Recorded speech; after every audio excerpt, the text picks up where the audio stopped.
अस्सलाम अलैकुम दोस्तों। गुमशुदा रूहें में खुश आमदीद। आज की ये पुरअसरार और हकीकी कहानी हमें फैसल साहब ने नॉर्थ कराची से भेजी है। ये उनके खानदान पर गुजरी एक ऐसी आजमाइश की दास्तान है जिसने उन्हें इंसानी रिश्तों की तलखियों से निकालकर एक ऐसे गैरमरई जहान में ला खड़ा किया जहां बका की जंग सब्र, हिम्मत और ईमान से लड़ी जाती है। आइए इस कहानी को फैसल साहब की जबानी सुनते हैं।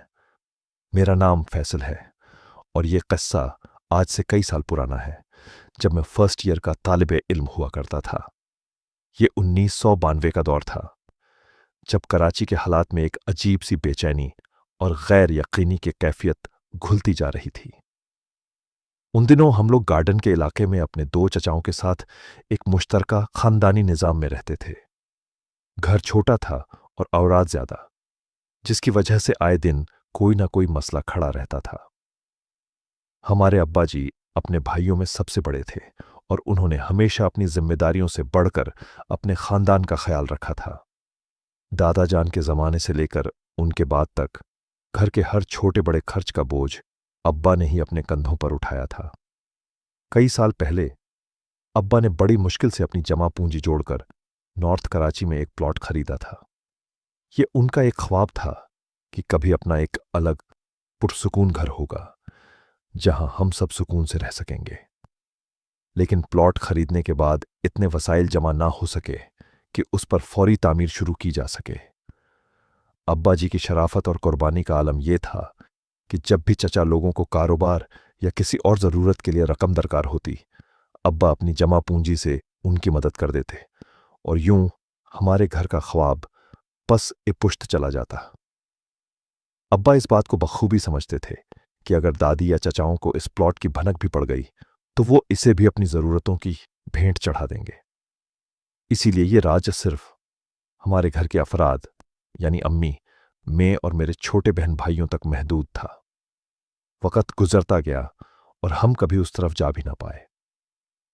हमें अंदाजा ही नहीं हुआ कि हमारा वो प्लॉट, जो अब्बा के ख्वाबों की अमानत था, इलाका मकीनों के लिए कूड़ा करकट फेंकने की जगह बन चुका था। वो जगह अब कचरा कुंडी के नाम से मशहूर हो चुकी थी। और ये बात हमें तब मालूम हुई जब एक दिन अब्बा दफ्तर से घर लौटे तो उनके चेहरे पर हवाइयां उड़ रही थीं। उनकी परेशानी की वजह यह थी कि उन्हें किसी जरिए से खबर मिली थी कि हमारे प्लॉट पर किसी ने बोरीबंद लाश फेंकी है। खबर सुनते ही अब्बा मौके पर पहुंचे थे। वहां का मंजर देखकर उनका दिल टूट गया। उनके ख्वाबों की जमीन एक गलाजत के ढेर में तब्दील हो चुकी थी, जहां अब मौत का साया भी मंडला रहा था। उस दिन घर आकर वो बहुत देर तक खामोश और अफसुर्दा बैठे रहे। उन्होंने फैसला किया कि अगर घर नहीं बना सकते तो कम अज कम वहां चार दीवारी तो खड़ी करनी ही पड़ेगी, ताकि उस जगह की हुर्मत महफूज रह सके। घर में कई दिन तक यही बात झेरे बहस रही कि इतनी रकम का इंतजाम कहां से किया जाए। फिर जैसे कुदरत को हम पर रहम आ गया और एक हफ्ते के अंदर ही अल्लाह पाक ने सबब बना दिया। अम्मी को उनके नाना की तरफ से विरासत में से कुछ रकम मिली और ये इतनी थी कि उससे एक मंजिला मकान बाआसानी तामीर हो सकता था। मकान की तामीर का फैसला तो हो गया, लेकिन सबसे बड़ा और पहला मरहला उस जगह की सफाई का था। वो जगह बरसों की गलाजत से अटी पड़ी थी। अब्बा जी के ताल्लुकात वसीयत थे जो इस मुश्किल वक़्त में बड़े काम आए। उन्होंने सफाई से लेकर तामीर तक के सारे मुआमलात बाहर ही बाहर तय कर लिए ताकि घर में इस बात पर मजीद कोई झगड़ा ना हो। मेरी बस ये जिम्मेदारी लगाई गई कि मैं हफ्ते में एक बार प्लॉट का चक्कर लगाकर काम की निगरानी कर लिया करूं। जब मैं पहली बार वहां पहुंचा तो सच कहूं, मेरा दिल डूब गया। हर तरफ कचरे के पहाड़ थे और एक नाकाबिले बर्दाश्त बदबू ने पूरे माहौल को अपनी लपेट में ले रखा था। लेकिन जब मैं अगले हफ्ते वहां गया तो मंजर बदल चुका था। जगह बिल्कुल साफ हो चुकी थी और तामीर का काम शुरू हो गया था। वहां रोजाना 3-4 घंटे गुजारने की वजह से काम करने वाले मजदूरों से भी मेरी सलाम दुआ हो गई। उनमें एक मजदूर बशीर बड़ा सुलझा हुआ और समझदार आदमी था। वो 8 जमातें पढ़ा हुआ था और बात करने का सलीका जानता था। उससे मेरी अच्छी खासी बेतकल्लुफी हो गई। अब मैं जब भी जाता उसी के पास बैठता और काम के मुतल्लिक बातें करता। घर की बुनियादें खड़ी हो रही थीं और दीवारें उठने लगी थीं। एक दिन बशीर ने मुझे एक तरफ बुलाकर एक अजीब बात बताई। उसने मुझसे वादा लिया कि मैं इसका जिक्र किसी से नहीं करूंगा। उसका कहना था, फैसल बाबूजी, ये जगह कुछ ठीक नहीं लगती। यहां कोई मसला है। यहां काम करना इतना आसान नहीं जितना नजर आता है। मैंने हैरत से पूछा, क्या मतलब? क्या हुआ? उसने धीमी आवाज में बताना शुरू किया। जब हमने यहां पहले दिन सफाई शुरू की तो एक अजीबोगरीब हुलिये वाला आदमी, लंबे उलझे बाल, फटे पुराने कपड़े, सामने आकर बैठ गया। वो बस खामोशी से हमें गुस्से भरी नजरों से घूरता रहा। कुछ देर बैठा और फिर अचानक जैसे हवा में टहलील हो गया, गायब हो गया। मुझे लगा कोई मलंग फकीर होगा। मैंने ज्यादा परवाह ना की। लेकिन जो काम चंद घंटों का था वो पूरा दिन लगाने के बाद भी मुकम्मल ना हो सका। अगले दिन हमारे 2 आदमी शदीद बीमार पड़ गए और काम पर नहीं आए। हमने जैसे तैसे करके काम खत्म तो किया, लेकिन उस दिन वो मलंग तो नजर नहीं आया। मगर जब शाम ढलने लगी और हम अपना सामान समेट रहे थे तो जाते जाते मैंने यूं ही पीछे मुड़कर प्लॉट की तरफ देखा। जहां अब बुनियादें खुदी हुई थीं वहां मैंने 5 छोटे कद के स्याह रंगत वाले बच्चे खड़े देखे। सबसे अजीब बात यह थी कि उन 5 की शक्लें एक जैसी थीं, जैसे एक ही चेहरे की कापियां हों। मेरे रोंगटे खड़े हो गए। मैंने फौरन अपने साथी को दिखाने के लिए उसका बाजू पकड़ा, लेकिन जैसे ही उसने मुड़कर देखा वो बच्चे नजरों से ओझल हो चुके थे। उस दिन मैं समझ गया कि ये जगह भारी है। बशीर ने अपनी बात जारी रखी। आप तो यहां थोड़ी देर के लिए आते हैं, हम यहां सारा दिन होते हैं। कभी हमारा सामान रखने वाला थैला गायब हो जाता है तो कभी औजार अपनी जगह से हटे हुए मिलते हैं। जब हम सब सामान गिनकर काम शुरू करते हैं तो काम के दौरान हमारा सीमेंट या बजरी कम पड़ जाती है, जबकि सामान पूरा लाया जाता है। बशीर की बातें सुनकर मेरे दिल में एक अनजाना सा खौफ बैठ गया।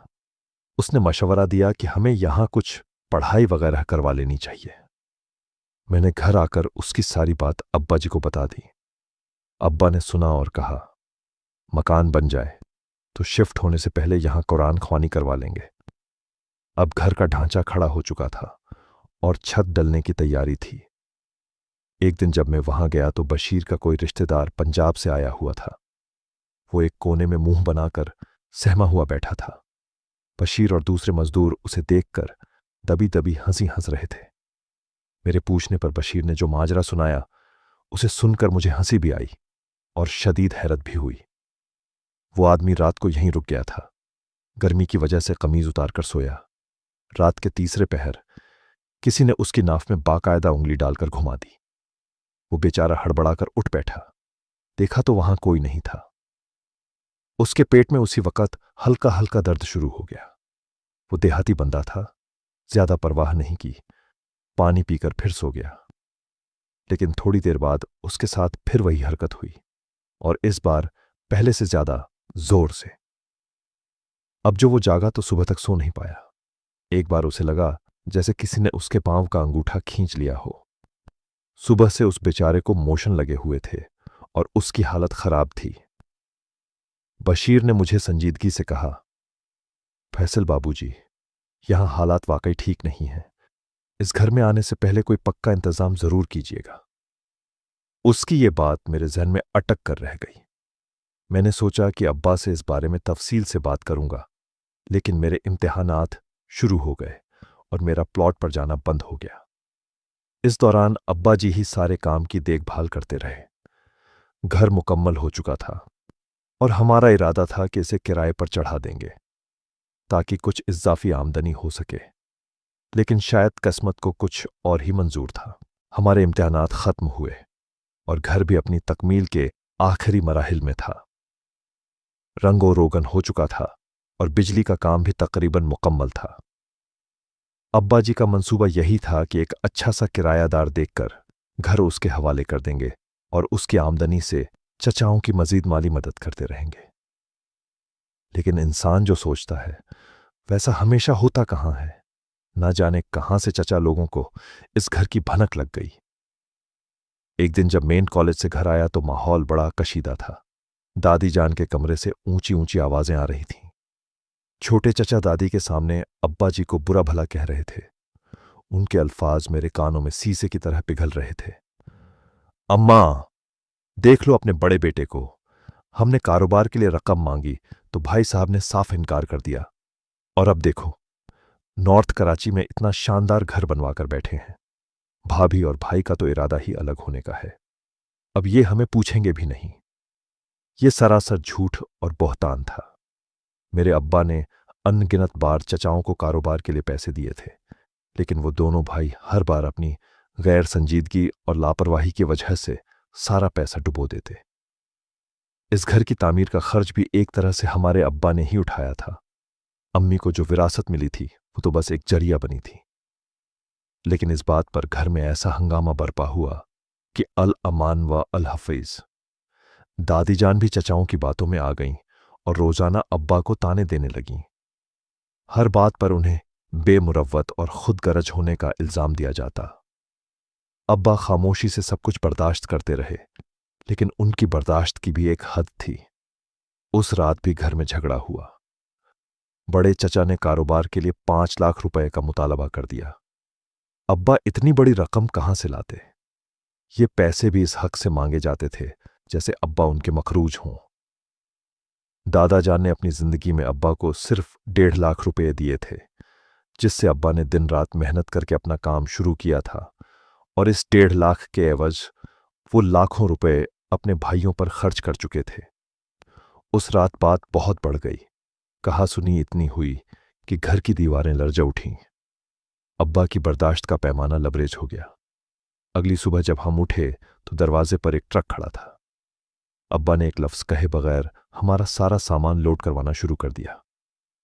अम्मी, मैं, मेरा छोटा भाई अदनान और बहन सना, हम सब खामोशी से उन्हें देखते रहे। किसी की हिम्मत नहीं हुई कि उनसे कुछ पूछे। उन्होंने किरायादार रखने का इरादा तर्क किया और हमें इस नए नामुकम्मल घर में ले आए। ये सब इतना अचानक और अफरा तफरी में हुआ कि हमें संभलने का मौका ही ना मिला। 15 दिन पहले तो ये घर मुकम्मल हुआ था। अभी तो यहां गैस का कनेक्शन भी नहीं लगा था, लेकिन शायद इस जहन्नम जैसे माहौल से निकलने के लिए इसके अलावा कोई रास्ता नहीं बचा था। इस घर में हमारा पहला दिन सामान समेटने और चीजों को अपनी जगह पर रखने में गुजरा।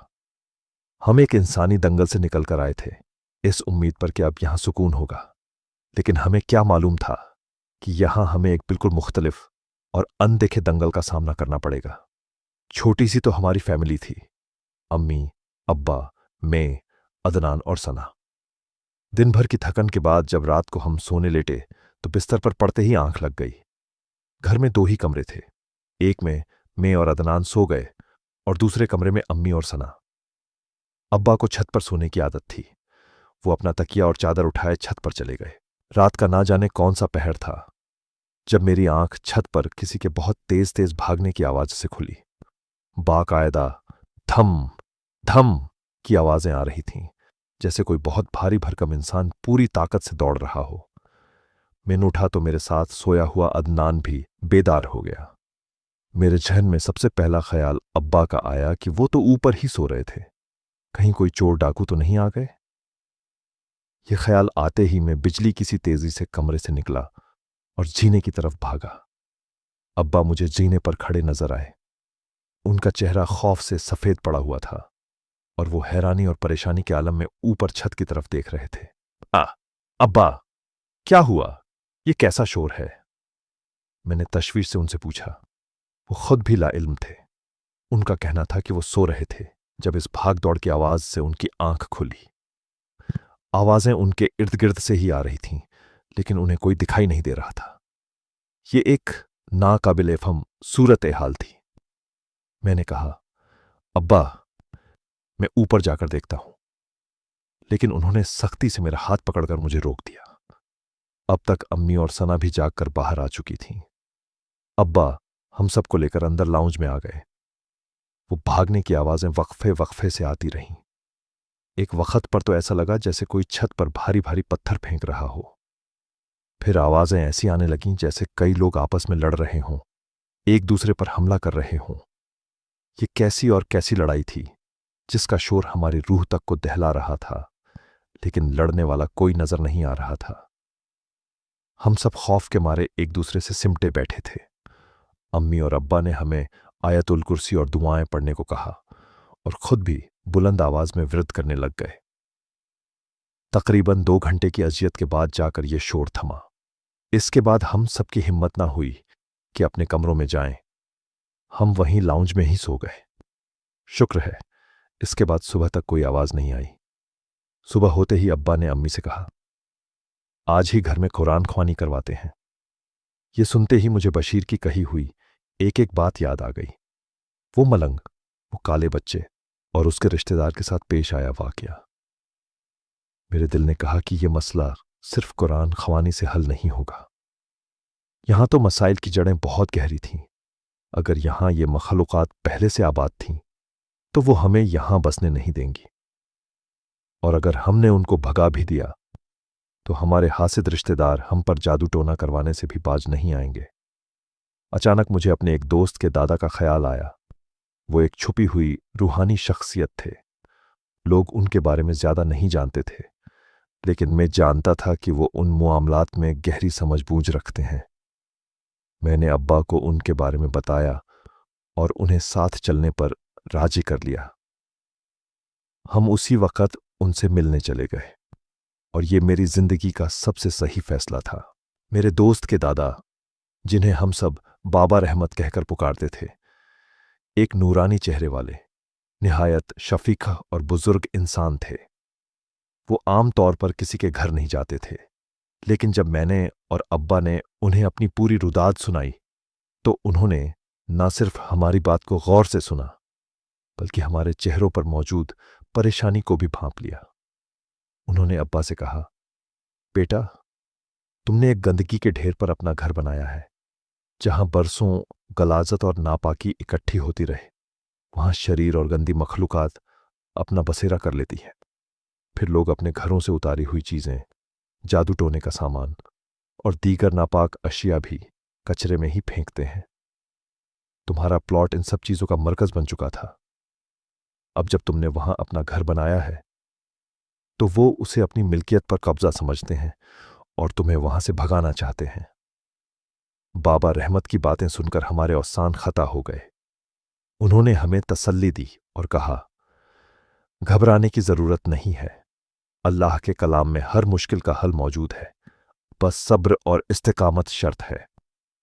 उन्होंने हमें एक तफसीली इलाज बताया। उन्होंने एक पानी की बोतल पर कुछ पढ़कर दम किया और कहा कि अगले 3 माह तक हर जुमेरात को मगरिब के बाद इस पानी के चंद कतरे घर के हर कोने, हर दीवार पर छिड़कने हैं। इस एहतियात के साथ कि पानी जमीन पर ना गिरे और किसी के पांव में ना आए। इसके अलावा उन्होंने कुछ और दुआएं और वजाइफ बताए, जिनमें सबसे खास चीज सदका करने का अमल था। उन्होंने हमें समझाया कि सदका सिर्फ पैसा देने का नाम नहीं, बल्कि अल्लाह की मखलूक की खिदमत करना, किसी भूखे को रोटी खिलाना, किसी प्यासे को पानी पिलाना, यहां तक कि जानवरों के लिए दाना पानी रखना भी बेहतरीन सदका है। उन्होंने कहा, जिस घर से बाकायदगी से सदका निकलता है, वहां से बलाएं और मुसीबतें खुद ब खुद टल जाती हैं। जब हमने इलाज शुरू किया तो सब कुछ एकदम से ठीक नहीं हुआ, बल्कि यूं कहना बेहतर होगा कि इन मखलूकात ने हमें मजीद तंग करना शुरू कर दिया। वो जैसे हमें ये जता रही थीं कि वो मौजूद हैं और हार मानने वाली नहीं है। कभी कभी तो घर में इतनी शदीद और नाकाबिल ए बयान बदबू फैल जाती कि सांस लेना दुश्वार हो जाता और फिर चंद लम्हों बाद खुद ही गायब हो जाती। एक रात हम सब घर वाले लाउंज में बैठे बातें कर रहे थे कि हमें बावर्ची खाने से ऐसी आवाजें आने लगीं जैसे कोई वहां खाना पका रहा हो। बर्तनों के खड़कने की, चूल्हा जलने की और सालन में चम्मच चलाने की आवाजें। हम सब सहम कर एक दूसरे की शक्ल देखने लगे। अब्बा ने हिम्मत करके किचन में जाकर देखा तो वहां कुछ भी नहीं था। एक बार तो हद ही हो गई। मैं दिन के वक्त घर के बाहर गली में खड़ा था कि मैंने उसी मलंग जैसे आदमी को देखा जिसका जिक्र बशीर ने किया था। वो गली के कोने पर खड़ा मुझे ही घूर रहा था। उसकी आंखों में एक अजीब वहशत थी। मुझे बशीर की बात याद आ गई और मेरे जिस्म में खौफ की एक सर्द लहर दौड़ गई। मैंने एक लम्हे के लिए नजरें झुकाईं और दोबारा उठाईं तो वो आदमी आंखों के सामने से गायब हो चुका था, जैसे कभी वहां था ही नहीं। ये एक नफसियाती जंग थी और बाबा रहमत ने हमें सब्र का दामन थामे रहने की तलक़ीन की थी। हमने हिम्मत नहीं हारी। हम 5 वक्त की नमाज की पाबंदी करते, बाकायदगी से कुरान पाक की तिलावत करते और हर रोज अपनी इस्तिताअत के मुताबिक सदका करते। अम्मी रोजाना परिंदों के लिए छत पर दाना और पानी रखती। हम किसी गरीब को खाना खिलाते या किसी जरूरतमंद की माली मदद कर देते। आहिस्ता आहिस्ता वक़्त के साथ साथ चीजें बदलने लगीं। घर में होने वाले पुरअसरार वाकयात में कमी आने लगी। वो खौफनाक आवाजें मद्धम पड़ गईं, बदबू का आना बंद हो गया और घर के माहौल में जो एक भारीपन और वहशत थी वो खत्म होने लगी। इसकी जगह एक पुरसुकून और ठहराव का एहसास पैदा होने लगा। 3 माह की मुसलसल जिद्द ओ जहद के बाद बाबा रहमत ने हमारी दावत पर हमारे घर आने की हामी भर ली। वो हमारे घर तशरीफ लाए। उन्होंने पूरे घर में चक्कर लगाया, हर कोने में दुआएं पढ़ीं और आखिर में इज्तिमाई दुआ करवाई। इस दिन के बाद अल्हम्दुलिल्लाह हमने कभी कोई गैर मामूली या खौफनाक चीज महसूस नहीं की। वो घर जो हमारे लिए एक डरावना ख्वाब बन चुका था, अब वाकई हमारा पुरसुकून आशियाना बन गया। आज इस बात को कई साल बीत चुके हैं। हम आज भी उसी घर में रिहाइश पजीर हैं। अदनान और सन्ना की शादियां हो चुकी हैं और अब उनके बच्चे भी उसी घर के सहन में खेलते हैं। लेकिन वो आजमाइशी दौर हमें आज भी याद है। इसने हमें सिखाया कि जिंदगी में आने वाली मुश्किलात, चाहे वो इंसानी हों या गैर मरई, उनका मुकाबला सिर्फ सब्र, हिम्मत और अल्लाह पर कामिल यकीन से ही किया जा सकता है। मैं आज भी बाबा रहमत का तहे दिल से शुक्रगुजार हूं, जिनकी रहनुमाई ने हमें एक बड़ी मुसीबत से निकाला और हमारी जिंदगी को सुकून से हमकनार किया। दोस्तों, अगर आपको ये कहानी पसंद आई हो तो इसे लाइक और हमारे चैनल गुमशुदा रूहें को सब्सक्राइब जरूर कीजिएगा।